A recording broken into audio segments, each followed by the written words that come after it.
नमस्कार. रत्नागिरी संगमेश्वर विधानसभा मतदारसंघातल्या निवडणुकीच्या शेवटच्या टप्प्यामध्ये प्रचाराची धामधूम जोरदारपणे मतदारसंघात दिसते आणि या प्रचारातून वेळात वेळ काढून आपल्याकडे शिवसेनेचे अल्पसंख्याकांचे तालुकाध्यक्ष अल्ताफ संगमेश्वर इथे आलेले आहेत.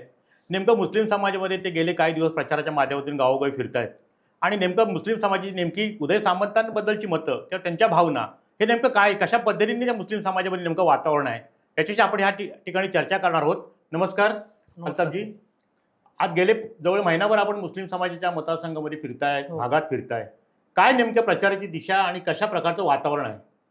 सर्वप्रथम मी आपले आभार व्यक्त करतो की आपण इथं बोलावून मला बोलण्याची संधी दिलीत, आमचे विचार मांडण्याची संधी दिलीत. गेले 2 ते 3 महिने आम्ही म्हणजे जसे खासदारकीचं आपलं इलेक्शन संपलं लोकसभेचं, त्याच्यानंतर आम्ही विधानसभेच्या इलेक्शनची आम्ही तयारी चालू केलेली. कारण त्या निवडणुकीत लोकसभेच्या काही असे फेक नरेटिव्ह पसरवले गेले आमच्या समाजामध्ये आणि त्यामुळं आम्हाला थोडंसं काम करणं, लोकांपर्यंत पोहोचणं थोडं गरजेचं होतं आणि लोकांपर्यंत पोहोचून त्या जे फेक नरेटिव्ह जे पोचवले गेले त्यांच्यावर आम्हाला स्पष्टीकरण देऊन लोकांना समजावणं गरजेचं होतं आणि त्याच्यामध्ये आम्ही 100% यशस्वी झालो. तर लोकांनी जे लोकसभेला जे मतदान केलं ते ह्या मतदानामध्ये आणि आपल्या ह्या विधानसभेत आणि लोकसभेत जो फरक आहे तो आम्ही लोकांना समजून सांगितलेला. त्यावेळची परिस्थिती वेगळी होती आणि आत्ताचे जे आमचे उमेदवार उदयजी सामंत साहेब आहेत त्यांच्यासाठी मुस्लिम समाजासाठी त्यांनी जे आजपर्यंत योगदान दिलं आहे ते आम्ही कदापि विसरू शकत नाही. आणि ह्या सगळ्या आमच्या मुस्लिम समाजातील नागरिकांना सर्वांना माहिती आहेत गोष्टी आणि त्याच्यामुळं जिथं जिथं आम्ही मोहल्ल्यामध्ये फिरलो, जयगडपासनं पार आपल्याला सांगतो पूर्णगडपर्यंत सर्वच जमातीने आम्हाला साहेबांना पाठिंबा दिलेला आहे आणि तळागाळातला कार्यकर्तासुद्धा साहेबांच्या प्रचारासाठी उतरला आहे आणि साहेबांना निवडून आणण्यासाठी मुस्लिम समाज आज मोठ्या प्रमाणात एकटवलेला आहे. जाताना तुम्ही मुस्लिम समाजामध्ये जाता, मतदारांना नेमकं काय सांगता? बघा, मुस्लिम समाजामध्ये साहेबांनी गेल्या 20 वर्षामध्ये जे कामं केलेली आहेत, मग ते कोकण नगरचा मोठा कब्रस्तानचा विषय होता, काही आमच्या मशिदी होत्या त्यांच्या परमिशन्स होत्या, दुरुस्तीच्या परमिशन्स होत्या त्याच्याबद्दल. तसंच तुम्हाला सांगतो कोविड काळामध्ये ज्या रमजान महिना होता आमचा, तेव्हा साहेबांनी जे आम्हाला मदत केली, आमचे जे धार्मिक कार्यक्रम होते त्याच्यासाठी जी मदत केली ते आम्ही मुस्लिम समाज कधी विसरू शकत नाही आणि ते सर्व लोकांना माहिती आहे की सत्य आहे. असं आहे. गेल्या 4 निवडणुकांमध्ये मुस्लिम समाज उदय सामंतांच्याच मागे होता. हो. तर गेल्या 4 निवडणुकीतला आणि आत्ताच्या वेळची परिस्थिती आपण प्रचार करता, काय फरक जाणवतोय? फरक तसा जाणवत नव्हता, पण काही लोकांनी जसं मी मगाशी बोललो तसं काही गैरसमज पसरवण्याचे प्रयत्न केले होते. पण आमचा मुस्लिम समाज हा खरोखर एक आम्हाला दाद दिली पाहिजे आमच्या समाजातील लोकांना की ते खूप समजूतदारपणे विचार करतात आणि एक मशवरा म्हटला जातो आमच्यामध्ये. म्हणजे आपण जी चर्चा करतो त्या पद्धतीने आम्ही मशवरा करतो लोकांशी जाऊन आणि त्या पद्धतीने त्यांचे विचार काय आहेत, आमचे विचार काय आहेत हे एकमेकांशी आम्ही बसून ठरवून त्याच्यानंतर निर्णय घेतो.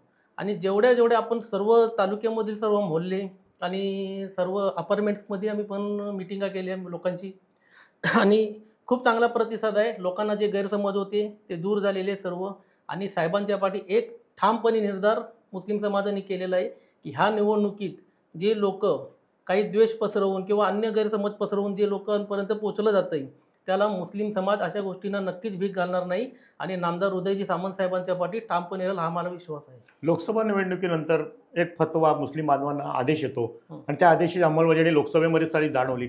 या विधानसभेला असा फतव्या वितव्याचा काय परिणाम जाणवेल? पहिली म्हणजे गोष्ट म्हणजे त्यावेळी फतवे वगैरे निघाले होते, ठीक आहे. तर त्यावेळेचं जे फतव्याचं जे काय होतं तर मुस्लिम समाज एक भावनिक होऊन त्या गोष्टीकडे वळला आणि त्यांनी त्या पद्धतीने आपलं मतदानसुद्धा केलं होतं, ते आपण बघितलेलं आहे. पण विधानसभेमध्ये तसं नाही आहे. या विधानसभेच्या निवडणुकीत गेली 4 टर्म आमचे उदयजी सामंत साहेब आपले कार्यरत आहेत. आपल्याला माहिती आहे त्यांनी जे विकास कामं केली इथपर्यंत की पर्सनल वेळ त्यांनी जो मुस्लिम समाजासाठी काय सर्व समाजासाठी करतात ते, पण कुठलाही व्यक्ती कुठलाही गेलं की त्यांना रिस्पेक्ट देणं आणि त्यांच्या कामाची आवर्जून विचारपूस करणं आणि कामाचा पाठपुरावा पुन्हा घेणं ह्या गोष्टींमुळं तळागाळापासून म्हणजे खरोखर तुम्हाला सांगतो साहेब, साधा मुस्लिम समाजातील एखादा रिक्षावाला किंवा साधा डेली रोज कमवणारा जरी व्यक्ती असेल तिथपासून ते चांगल्या उद्योजकांपर्यंत असे सर्व लोक साहेबांच्या संपर्कात होती आणि त्यांची बऱ्यापैकी कामं पण केलेली आहेत. आणि मुस्लिम समाज म्हणजे पूर्ण समाजासाठी जर साहेबांनी एवढी कामं केलेली आहेत 20 वर्षामध्ये हे मुस्लिम समाज कधी विसरणार नाही. दुसरी गोष्ट अशी आहे की फतव्यांचा विषय आहे. फतवे खासदारकी काल निघाले होते, खासदारकीच्या म्हणजे लोकसभेच्या निवडणुकीत होते. ह्या निवडणुकीमध्ये असा एकही फतवा निघालेला नाही. आणि इथले जे जमाती आहेत, म्हणजे प्रमुख जमाती आपण दोन म्हणतो. एक तर तबलीग जमात असते आमची आणि दुसरी एक सुन्नी जमात आहे. ठीक आहे.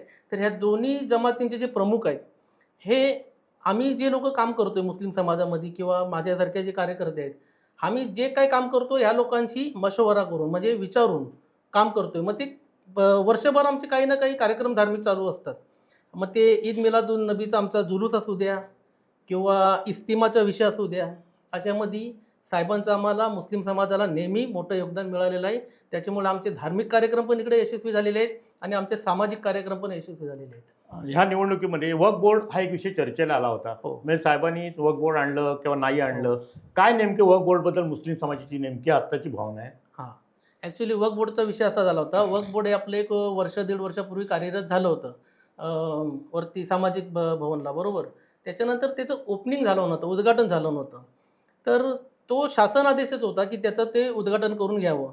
आणि आम्ही मुस्लिम समाजाचे आम्ही साहेबांबरोबर जे कार्यकर्ते आहेत, आम्ही त्यांना विनंती केलेली की आमच्या समाजासाठी पण काहीतरी साहेब आपण असं काही, जसे आपण शिवसृष्टी बांधलेली किंवा जे आपले विठ्ठल मूर्तीचं आपलं वरती अनावरण झालं, अशा पद्धतीचे जे काही आहेत गोष्टी, तर आमच्या मुस्लिम समाजाला पण साहेब काहीतरी एक थोडंसं तुम्ही हे करा. आणि आम्ही त्या विचारावर साहेबांना तो मुद्दा मांडलेला की वक्फ बोर्डचं कार्यालय तर वर्ष दीड वर्षापासून चालूच आहे. तर ह्याचं पण आपण एक ओपनिंग म्हणजे उद्घाटन एक कार्यक्रम साहेब आपल्या हस्ते झाला तर खूप बरं होईल. आणि आमच्या विनंतीला मान देऊन साहेबांनी तो शासकीय कार्यक्रम होता आणि तो कार्यक्रम घेतला आणि तो उद्घाटनाचा कार्यक्रम झाला. पण आपण बघितलं त्यावेळेला काही लोकांनी काही धार्मिक मुद्दे घेऊन त्यामध्ये आणि काही माहिती नसतं म्हणजे कळत नकळत काही गोष्टी असतील, त्या हिशोबाने त्यांनी काही लोकांनी तिकडं विरोध केला.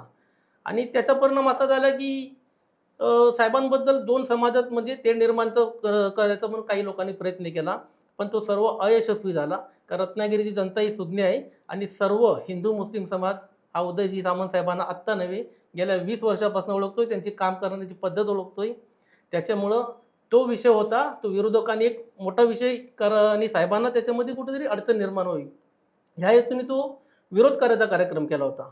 पण त्याच्यामध्ये आम्ही कुठलाही हे न करता म्हणजे शांतता आणि समाजातपणे मुस्लिम समाजाने तो विषय घेतला आणि तो विषय वक्फ बोर्डचा ओपनिंगचा कार्यक्रम झाला. त्याचा फायदा आमच्या मुस्लिम समाजाला भविष्यात पण होईल अशी मी एक परमेश्वराला प्रार्थना करतो. आणि हे विषय आपण असे सामंजस्य आपल्या रत्नागिरीत आपण एवढी वर्ष हिंदू मुस्लिम समाज आपण एकत्र राहतोय आणि भविष्यात पण राहावं ही अल्लाहच्या चरणी मी प्रार्थना करतो. ह्या मतदारसंघात साधारणपणे 35 ते 40,000 मुस्लिम बांधवांचं मतदान आहे. हो. नेमकं या विधानसभा निवडणुकीला त्या मतांचं गणित नेमकं कसं असेल? विधानसभा निवडणुकीत तुम्हाला सांगतो 100% मुस्लिम समाज जो आहे हा उदयजी सामंत साहेबांच्या पाठी राहण्याचा निर्धारच केला आहे. बघा कसं आहे माहिती आहे का, काही लोकांनी पसरवलं गेलं की आम्ही शिंदे गटात काम करतो किंवा अन्य काही गोष्टी आहेत, बरोबर आहे. पण आमचे जे प्रमुख आहेत, आमचे जे प्रमुख धर्मगुरू आहेत, ह्यांच्यापर्यंत पण ह्या गोष्टी गेल्या. आणि त्यांनी जे वर्षभर काय म्हणजे गेली 20 वर्ष उदय सामंत साहेबांचं काम करण्याची पद्धत बघितली आहे. सर्व समाजाला घेऊन चालण्याची जी त्यांची एक चांगली ही आहे ती आमच्या समाजातील धर्मगुरूंना पण माहिती आहे सर्वांना. आणि त्या अनुषंगाने त्यांनी पण संपूर्ण मुस्लिम समाजाला आवाहन केलं आहे की ह्या वेळेला जो आपला मुस्लिम समाजाचा जो एवढी वर्ष काम करतोय, जो सर्वांना घेऊन चालतोय, जो हिंदू मुस्लिम भेदभाव करत नाही, भले तो मुसलमान उमेदवार नसला, जरी मुस्लिम उमेदवार तर नाहीच आपल्याकडे, बरोबर आहे की नाही, पण जो उमेदवार मुस्लिम नसताना सुद्धा मुस्लिम लोकांमध्ये किंवा दुसऱ्या अन्यमध्ये भेदभाव न करता सगळ्यांना घेऊन चालण्याची ज्याची कसोटी आहे, ज्याचा हे आहे पॉवर आहे, अशा माणसांबरोबर राहायचं आहे. म्हणजे स्पष्टपणे सर्व निर्देश आमच्या मोठ्या लोकांकडनं आमच्या उदयजी सामंत साहेबांकडं सर्व मुस्लिम समाजाचा कल आहे की ह्या टायमाला मुस्लिम समाज कितीही झालं तरी कोणचं काही न ऐकता पुन्हा एकदा साहेबांच्या पाठी राहतील. आणि लोकसभेला जे मतदान झालं होतं म्हणजे थोडक्यात दुसऱ्या पक्षाला मशालला उबाटा गटाला, ते ह्यावेळी त्यांना न होता तो सर्व मुस्लिम समाजाचं मतदान आणि किंबहुना त्याच्यापेक्षा जास्त एक निर्धार केलेला आहे मुस्लिम समाजाने की जास्तीत जास्त मतांनी आपल्याला उदय सामंत साहेबांना निवडून आणायचं आहे. एकंदरीत या विधानसभा मतदारसंघाच्या निवडणुकीला 2 ते 3 दिवस शिल्लक आहेत. काय मुस्लिम समाजाला आपण अखेर शेवटचं आवाहन करू इच्छिता? मुस्लिम समाजाला मी एक एवढंच आवाहन करीन की मी एक छोटासा कार्यकर्ता आहे, पण गेली अनेक वर्ष मी काम करतोय. माझ्यासारखे अनेक कार्यकर्ते आहेत, मुसाबाई आहेत, सुहेलबाई आहेत आणि आमचे बरेचसे कार्यकर्ते आहेत असे. माझ्यापेक्षा वरिष्ठ लोक पण आहेत, त्यांच्या मार्गदर्शनाने आम्ही काम करतोय. आणि आम्ही आत्तापर्यंत राजकारण विरहित, म्हणजे राजकारण म्हणजे आम्ही फक्त एवढ्यासाठीच केलेलं आहे की आपली फक्त जी विकास कामं आहेत ती साहेबांच्या मार्फत आपल्या प्रत्येक मोहल्ल्यामध्ये पोचलेली आहेत. ह्याच्यामध्ये फक्त आम्ही राजकारण आणि बाकी राजकारण म्हणजे त्यातलं राजकारण नाही की कोणचं काय म्हणजे कमी जास्त करावं. फक्त विकास कामाचं राजकारण आम्ही केलेलं आहे आमच्या समाजातील कार्यकर्त्यांनी. आणि त्या पद्धतीने मुस्लिम समाजाला आवाहन करीन की गेली 20 वर्ष ज्या व्यक्तीने आपल्या सगळ्यांना घेऊन चाललेले आहेत, आपल्याला सगळ्यांना एक चांगला आपल्याला एक म्हणजे सर्वांना एक रिस्पेक्टली आपल्याला वागवलेलं आहे आणि भविष्यातसुद्धा आपल्यासाठी जे अन्य कामं आहेत, उद्योगधंदे आहेत, आपल्या मुस्लिम मुलांना एक रोजगाराची संधी उपलब्ध करून देणार आहेत, अशा उदयजी सामंत साहेबांच्या पाठी सर्व मुस्लिम समाजाने उभं राहावं. ज्या कारणाने ज्यांनी आम्हाला धार्मिक आमच्या कुठल्या गोष्टीत पण कार्यक्रमात अडीअडचणी आल्या तर त्यांनी आम्हाला नेहमी मदत केलेली आहे आणि त्यांच्या माध्यमातूनच आम्ही आज इथपर्यंत मुस्लिम समाजासाठी चांगलं कार्य करू शकलेलो आहेत.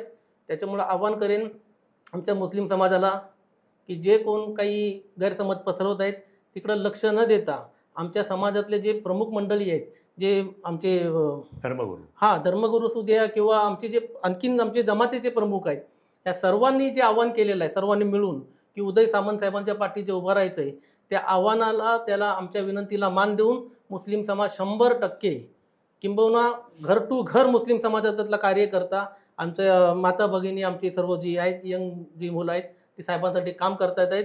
त्यांना सर्वांनी मिळून त्यांना मदत करावी आणि साहेबांना उदयजी सामंत साहेबांना गेल्या वेळेपेक्षा जे मुस्लिम समाजाचं मतदान झालं होतं त्याच्यापेक्षा आम्ही जास्तीत जास्त आणि भरघोस मतदान करून निवडून आणूया असं मी मुस्लिम समाजाला आमचे आवाहन करतो. लांजारामध्ये उदय सामंतांचे ज्येष्ठ बंधू भैया सामंत आहेत, तिथे त्या मतदारसंघात मुस्लिम बांधवांची काय नेमकी राजनीती?